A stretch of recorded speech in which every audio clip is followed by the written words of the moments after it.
Not trying to be mean, but how do you stay entertained on Fortnite? I mean, Warframe. How do you stay entertained? It's make new builds. That's all it is, man. Like, I'm always trying to experiment with new things all the time. I don't follow meta, ever. And that's what's kept my sanity.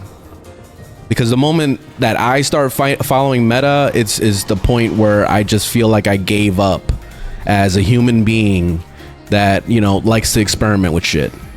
You know what I mean? Like, I know it sounds deep. It sounds like way too deep.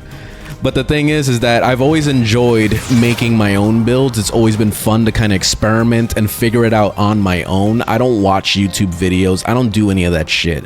I just do builds and I post them. And if you guys think that the build sucks, I mean, go watch some other YouTuber if you want. But I don't follow anybody. I don't. Like, if you see, like, at the absolute most, when I first started playing this game again 4 months ago, I was using Overframe like crazy. And I always recommend Overframe all the time because it gives you an idea of stuff. It gives you an idea of, like, what do people normally do with builds, you know? Like, that way you can kind of figure out, okay, what's this new mod that came out? I've never seen this mod before. And then you can research it. Then you can figure things out from there. So that's always been my thing. That was the way I got back into Warframe and understood what I missed over the years when I was gone. So that's been very helpful. But as far as like just copy pasting somebody's build and using it, it's hard for me to do that now. Like, I've gotten to the point where I understand fully how to make builds.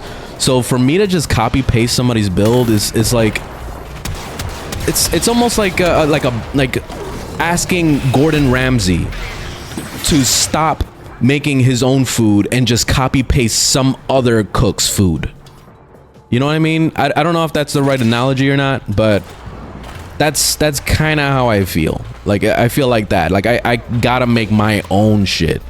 I have to. You'll become a meta slave. Yeah, pretty much. Because then otherwise every build has to have red crits. Every build has to do a certain amount of damage. You know, and if it doesn't, then all of a sudden it's a pile of shit. You know, like, it ends up going into that boat.